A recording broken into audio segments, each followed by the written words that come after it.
नमस्कार, आप देख रहे हैं इंडिया न्यूज। आपके साथ मैं दीपिका सिंह। फटाफट नजर डालते हैं इस बुलेटिन में। हरियाणा की 2 राज्यसभा सीटों के लिए बड़ा दिलचस्प मुकाबला हुआ। निर्दलीय उम्मीदवार कार्तिकेय शर्मा के कांग्रेस उम्मीदवार अजय माकन को हराया।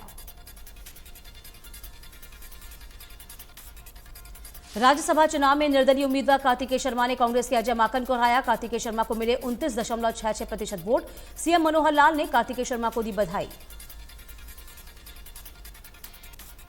निर्दलीय उम्मीदवार कार्तिकेय शर्मा की जीत के बाद लोगों ने कार्तिकेय शर्मा को बधाई दी और जश्न मनाया। कार्तिकेय शर्मा ने इस दौरान सभी का धन्यवाद किया। कहा, यह मेरे अकेले की जीत नहीं, सभी की जीत है। निर्दलीय उम्मीदवार कार्तिकेय शर्मा ने जीत के बाद सभी का धन्यवाद करते हुए कहा, यह जनता की जीत है। जिन विधायकों ने वोट दिया और जिन्होंने वोट नहीं दिया, उन सभी का धन्यवाद। निर्दलीय उम्मीदवार कार्तिकेय शर्मा ने कहा, राज्यसभा में हरियाणा की आवाज उठाऊंगा। उन्होंने कहा कि रोजगार और खेल सहित कई अहम मुद्दे उठाएंगे।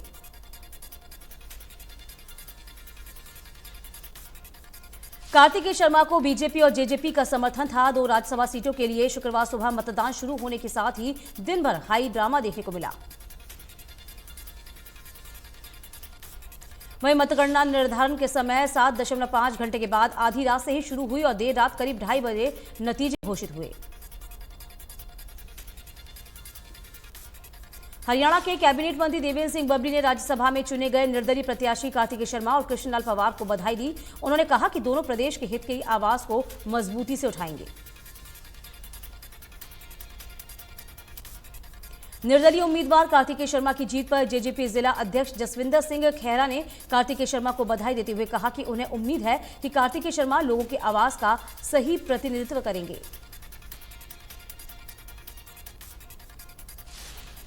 राज्यसभा चुनाव में निर्दलीय उम्मीदवार कार्तिकेय शर्मा की जीत पर लोगों ने जश्न मनाया। एक दूसरे को मिठाई खिलाकर जश्न मनाया। बीजेपी विधायक डॉक्टर कृष्णलाल मिड्डा भी पहुंचे।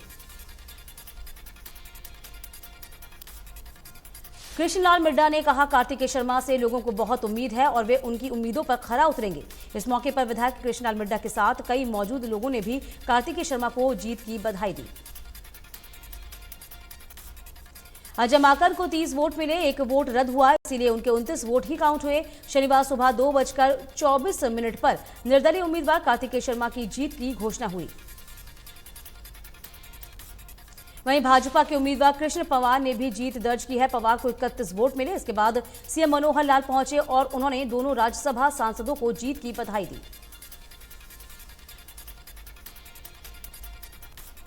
कांग्रेस के 31 विधायक हैं। कांग्रेसी विधायक बीबी बत्रा ने बताया कि हमारे उम्मीदवार अजय माकन को 30 वोट मिले थे, लेकिन 1 वोट रद्द हुआ। इस दौरान 29 वोट ही रहे। राज्यसभा में जीत पर सीएम मनोहर लाल ने कहा, यह लोकतंत्र की जीत है, साथ ही वोट देने वालों को बधाई। सीएम ने लिखा कि जीत विधायकों के राज्यसभा जाने से प्रदेश को लाभ होगा। सभी 90 विधायकों को सीएम मनोहर लाल ने बधाई दी।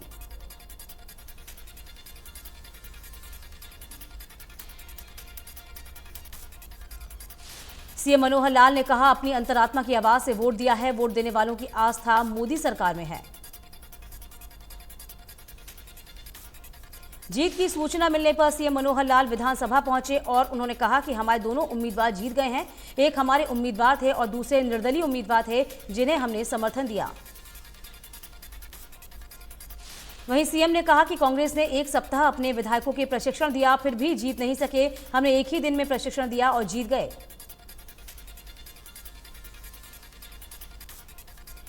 राज्यसभा चुनाव में जीत के बाद दुष्यंत चौटाला ने ट्वीट कर कार्तिकेय शर्मा को बधाई दी। कांग्रेस के वोटों का मूल्य 2900 अंक आंका गया। कांग्रेस के 1 वोट को अमान्य घोषित कर दिया गया, जबकि कांग्रेस विधायक कुलदीप बिश्नोई ने शर्मा को वोट दिया।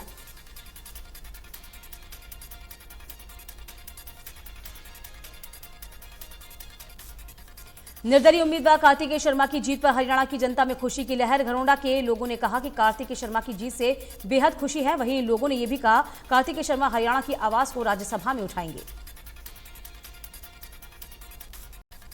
नगरपालिका पुन्हाना के निकाय चुनावों को शांतिपूर्ण ढंग से कराने के लिए जिला प्रशासन के साथ पुलिस प्रशासन ने भी कमर कसी। रिटर्निंग अधिकारी एसडीएम मनीषा शर्मा और डीएसपी शमशेर सिंह ने चुनाव लड़ रहे उम्मीदवारों के साथ बैठक की।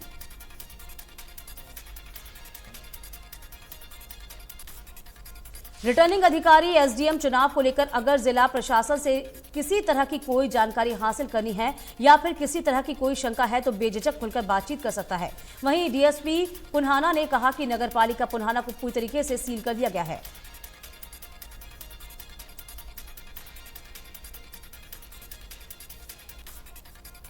नगरपालिका चुनाव शांतिपूर्वक और पारदर्शी संपन्न करवाने के मद्देनजर जिला निर्वाचन अधिकारी और उपायुक्त और पुलिस कप्तान ने चीका स्थित मतदान केंद्रों का निरीक्षण किया।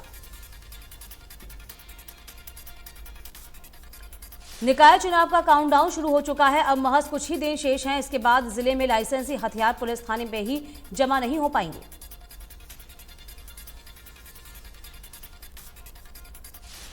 मुख्यमंत्री अंत्योदय परिवार उत्थान योजना के तहत तीसरे चरण में खंड विकास और पंचायत कार्यालय तोमाश में अंत्योदय मेले का आयोजन किया गया है। मेले में 300 पात्र व्यक्तियों को लाभान्वित करने के लिए आमंत्रित किया गया। नोडल अधिकारी और एसडीएम मनीष कुमार फोगाट ने मेले का निरीक्षण किया है। एसडीएम मनीष कुमार फोगाट ने कहा है कि पंक्ति में खड़े अंतिम व्यक्ति को समाज की मुख्य धारा में लाने के लिए अंत्योदय मेले कारगर सिद्ध हो रहे हैं। रादौर में एक कार्यक्रम में शिरकत करने पहुंचे भारतीय जीव जंतु कल्याण बोर्ड के सदस्य मोहनलाल अहलूवालिया ने पत्रकारों से खास बातचीत में कहा कि जब तक समाज गाय के प्रति उदासीन रहेगा तब तक सड़कों पर बेसहारा पशुओं को काम करना मुश्किल हो जाएगा।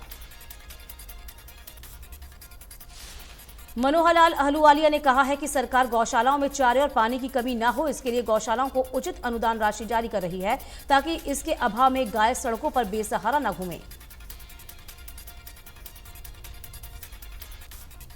हिसार में लगातार गर्मी बढ़ती जा रही है। तापमान 44.5 डिग्री दर्ज हुआ है। गर्म हवाओं के चलते लोगों को काफी दिक्कतें आ रही हैं। एक दो दिन में मौसम में बदलाव को देखते हुए 2 डिग्री तापमान में गिरावट आ सकती है और 15 और 16 जून को मानसून हवा चलने से गर्मी से राहत मिल सकती है। गुरुग्राम में सड़कों के किनारे अतिक्रमण के साथ साथ सेक्टर्स की मार्केट में भी रेहड़ी पटरी वालों ने अवैध कब्जा कर रखा है। लोगों ने कई बार इस बारे में नगर निगम और हुड्डा विभाग के अधिकारियों को लिखित में शिकायतें दी हैं। कुछ समय पहले हुड्डा विभाग के अतिक्रमण कर रहे सभी को हटाया भी गया था, लेकिन फिर से अतिक्रमण हुआ। फरीदाबाद में आरटीई के तहत चयनित बच्चों का दाखिला नहीं देने वाले विद्यालय पर जल्द कार्रवाई हो सकती है। इसको लेकर विद्यालय का डाटा जुटाया जा रहा है। जिलाधिकारी के कार्यालय को चिट्ठी लिखी गई है और एक लिंक भी जारी हुआ। शिक्षा निदेशालय ने स्पष्ट किया है कि अगर कोई विद्यालय संचालक झूठी रिपोर्ट देता है तो वह खुद जिम्मेदार होगा।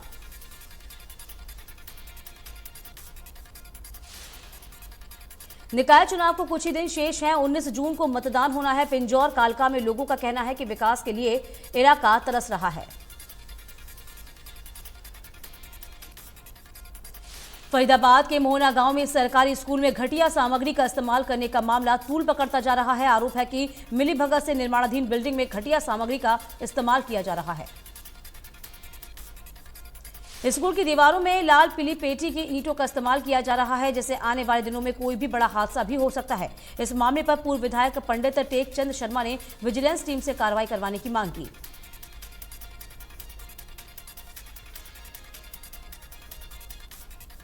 औद्योगिक क्षेत्र मानेसर में सीवर का गंदा पानी सड़कों पर बह रहा है, जिससे लोगों को काफी परेशानियों का सामना करना पड़ रहा है। नौरंगपुर गांव में भी गंदा पानी सड़कों पर आ रहा है,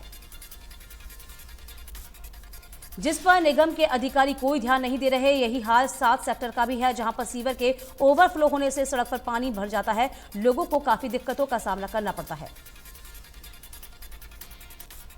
चरखी दादरी में सीएम फ्लाइंग और मार्केट कमेटी की टीम की ओर से संयुक्त रूप से की जा रही छापेमारी को लेकर व्यापारियों ने मार्केट कमेटी कार्यालय के बाहर प्रदर्शन कर ज्ञापन सौंपा।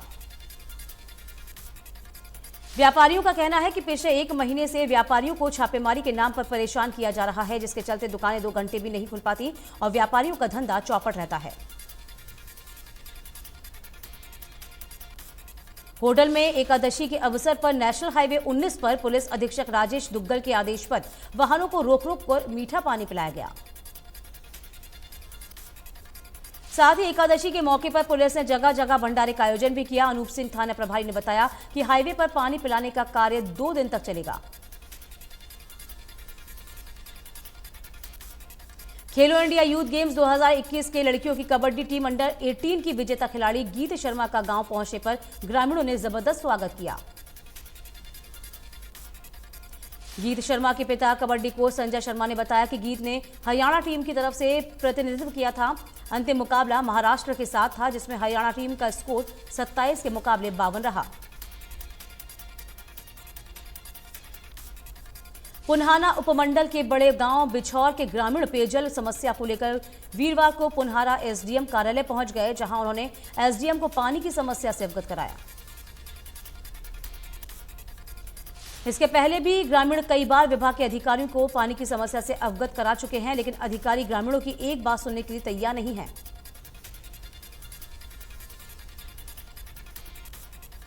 गुरुग्राम पुलिस ने 7 जून को न्यू कॉलोनी एरिया में मनीष भारद्वाज नाम के शख्स की हुई हत्या मामले में मुख्य आरोपी सन्नी को गिरफ्तार किया। आरोपी ने मृतक मनीष भारद्वाज से 30 लाख रुपए उधार लिए थे, लेकिन रुपए न चुकाने और लगातार बढ़ते दबाव के चलते सन्नी ने मनीष की हत्या कर दी थी। कैथल में मारपीट के मामले में युवकों का नाम सामने आया है और केस हटवाने की एवज में रिश्वत मांगने वाली महिला हेड कांस्टेबल महेंद्र देवी को एसपी ने सस्पेंड भी किया। विजिलेंस ने आरोपी महिला पुलिसकर्मी के खिलाफ भ्रष्टाचार अधिनियम के तहत केस दर्ज किया और रिकॉर्डिंग जांच के लिए मधुबन लैब भेजा है।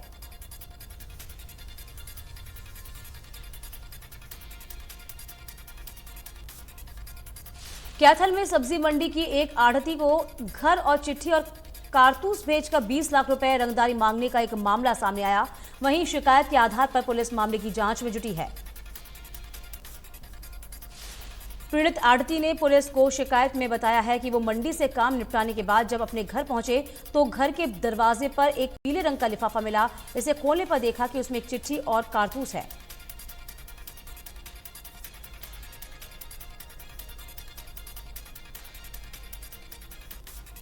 पलवल में होडल के हसनपुर में संदीप सरपंच पर करोड़ों रुपए के गबन का आरोप लगाया गया है, लेकिन सरपंच ने सबूतों के आधार पर अपने ऊपर लगे आरोपों को निराधार बताया। सरपंच संदीप ने कहा, राजनीति को लेकर उन पर आरोप लगाए गए हैं। इस मामले में प्रशासनिक अधिकारी के द्वारा उन्हें पूरी तरीके से पाक साफ बताया गया और लोगों ने ग्राम पंचायत फंड के गबन करने के आरोप लगाए हैं। वह मानहानि का केस दर्ज कराएंगे।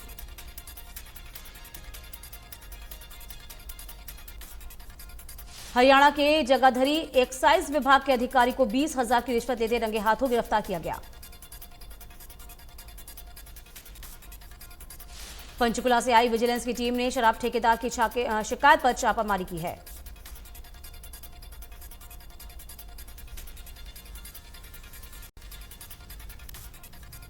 रांदौर के गांव सांगीपुर पुलिस नाके के पास हुए हादसे में एक बाइक सवार की दर्दनाक मौत हुई है। हादसा इतना भयानक था कि ट्रक के कुचले जाने के कारण बाइक सवार का शरीर 2 हिस्सों में बंट गया। अभी तक मृतक की शिनाख्त नहीं हो पाई है। दरअसल एक बाइक सवार व्यक्ति रादौर की ओर से लाड़वा की ओर जा रहा था। जैसे ही वो सांगीपुर नाके के पास पहुंचा तो अचानक उसकी बाइक का संतुलन बिगड़ गया।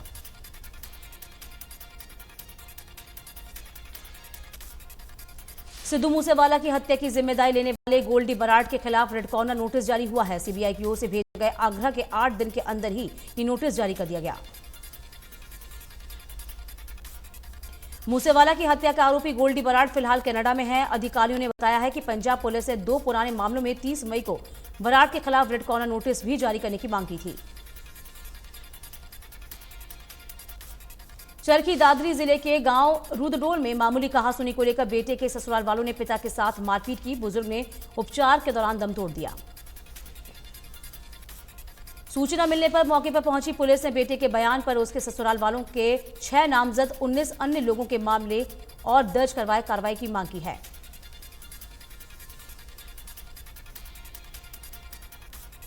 अंबाला पुलिस ने देर रात 7 जगहों पर एक साथ दबिश दी थी। साथ ही ठेकों से अवैध शराब सहित शराब बेचने वाले आरोपियों को भी गिरफ्तार किया। आरोपियों के खिलाफ एक्साइज एक्ट और आईपीसी की धारा 420 और 120 बी के तहत मामला दर्ज कर आगे की जांच में जुटी। झज्जर में एक 42 साल के व्यक्ति ने रेल से कटकर जान दे दी। मृतक की आत्महत्या के कारण का पता लगाया जा रहा है।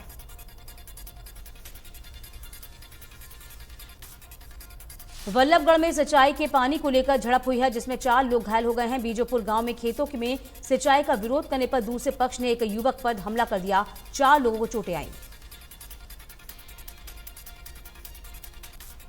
होडल पुलिस ने मुखबिर की सूचना पर कार्रवाई करते हुए 184 किलो गांजा बरामद किया। पुलिस ने मौके से 3 आरोपियों को गिरफ्तार किया। बहादुरगढ़ में तेज रफ्तार कार पंजाब रोडवेज की बस से जा टकराई। टक्कर में कार के परखच्चे उड़ गए और कार सवार व्यक्ति की भी मौत हुई। वहीं पंजाब रोडवेज की बस के चालक को परिचालकों को भी हल्की चोटें आई हैं। इन्हें इलाज के लिए सामान्य अस्पताल में भर्ती करवाया गया है। टोहाना में नाबालिग के साथ दुष्कर्म करने का एक मामला सामने आया। आरोपी की बच्ची को गांव के ही आरोपी ने उसे घर से उठाकर ले गए और अपनी हवस का शिकार बनाया। पीड़ित के दादा ने बताया कि बेटा जेल में बंद है, बहू की मौत हो चुकी है, इससे उनके बच्चे मेरे पास रहते हैं। फिलहाल पुलिस ने मामला दर्ज कर आरोपी की तलाश शुरू कर दी है। सोनीपत के NH 44 हाईवे पर एक गाड़ी में भयंकर आग लगी। सूचना मिलते ही फायर ब्रिगेड की सूचना दी गई। मौके पर पहुंची दमकल ने आग पर काबू पाया। वहीं मौके पर पहुंचे पुलिस भी ड्राइवर और मालिक की पहचान में जुटी हुई है। फिलहाल गाड़ी में किसी के जान माल का नुकसान नहीं हुआ, लेकिन गाड़ी जलकर जरूर खाक हो गई।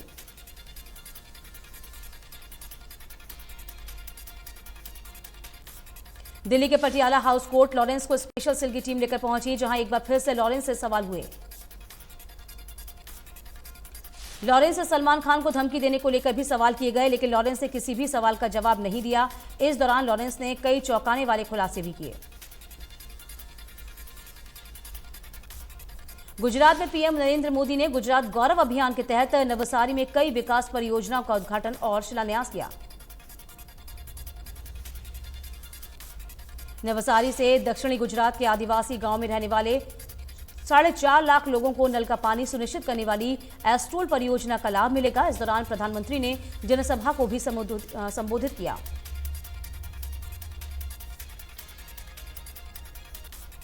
पीएम नरेंद्र मोदी ने अपने संबोधन में कहा कि बिजली, पानी और सड़क, स्वास्थ्य, शिक्षा का विकास हमारे आदिवासी क्षेत्र में होगा तो रोजगार के अवसर बढ़ेंगे।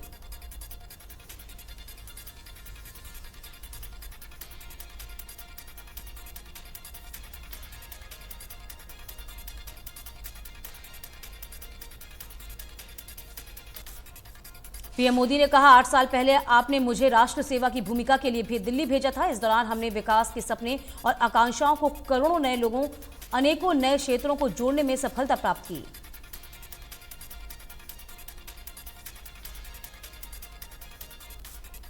भारत में कोरोना वायरस ने एक बार फिर से डराना शुरू कर दिया है। देश में कोविड-19 के एक दिन में 8,329 नए मामले सामने आए हैं। इस दौरान 24 लोगों की मौत भी हुई। राजधानी दिल्ली में कोरोना के मामले लगातार बढ़ रहे हैं। बीते 24 घंटे में नए मामलों की संख्या 655 पार पहुंच गई है। वहीं 19,619 टेस्ट में 3.17% संक्रमण दर रिकॉर्ड हुई है। हरियाणा में पिछले 24 घंटों में कोरोना के 327 नए मामले सामने आए हैं और 228 मरीजों ने कोरोना को मात दी। गुरुग्राम में पिछले 24 घंटों में कोरोना के 222 नए मामले सामने आए, जबकि 155 मरीजों ने कोरोना को मात दी है।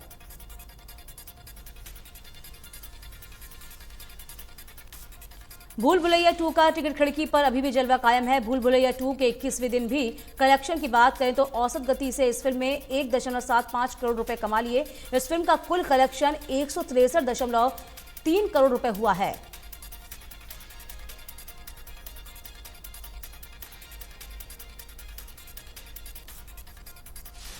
नुसरत भरूचा की फिल्म जनहित में जारी सिनेमाघर में रिलीज। सामाजिक मुद्दे पर बनी फिल्म दर्शकों को हंसाने के साथ साथ एक जरूरी संदेश भी देगी।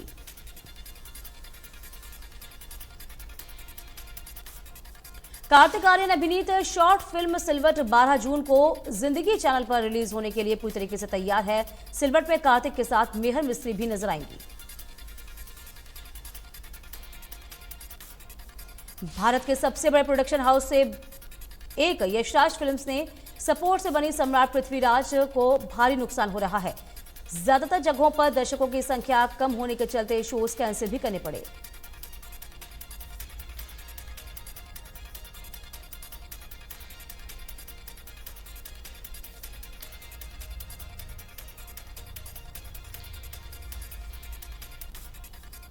साउथ अभिनेता कमल हासन की फिल्म विक्रम तमिल के साथ साथ हिंदी बॉक्स ऑफिस पर भी धूम मचा रही है। फिल्म ने महज एक हफ्ते में 135.85 करोड़ रुपए का कलेक्शन किया है। इतना ही नहीं, लोकेश कनगराज द्वारा निर्देशित इस एक्शन क्राइम थ्रिलर फिल्म को लेकर हर तरफ से सकारात्मक समीक्षा ही मिल रही है। यही कारण है कि प्रशंसक अब विक्रम के दूसरे और तीसरे पार्ट के आने का इंतजार कर रहे हैं। नोरा फतेही का मोस्ट अवेटेड गाना रिलीज हो चुका है। उनका नया international singer dirty little secret YouTube पर रिलीज हुआ है, जो यूट्यूब पर खूब धमाल मचा रहा है। दक्षिणी अभिनेत्री नयनतारा और निर्देशक विघ्नेश शिव शादी के बंधन में बंधे। दोनों ने महाबलीपुरम में भी शादी रचाई है। शादी में साउथ और हिंदी सिनेमा की कई हस्तियां शामिल हुई। नयनतारा ने अपने इंस्टाग्राम अकाउंट पर शादी की पहली तस्वीर को साझा किया, जिसमें विघ्नेश उनके माथे को चूमते नजर आए। बॉलीवुड एक्टर राजपाल यादव की बहुप्रतीक्षित फिल्म अर्थ का नया गाना दम अली रिलीज हो गया है। इस गाने को दिव्य कुमार और अमित मिश्रा ने गाया है। अयान मुखर्जी निर्देशित फिल्म ब्रह्मास्त्र का पार्ट 1 शिवा का ट्रेलर रिलीज करने से पहले अमिताभ बच्चन का फर्स्ट लुक जारी हुआ। बिग बी का ये अवतार लोगों को काफी पसंद आ रहा है। वह पोस्टर पर तरह तरह के कमेंट कर अपनी उत्सुकता को जाहिर कर रहे हैं। आपको बता दें कि फिल्म का ट्रेलर 15 जून को रिलीज होने वाला है।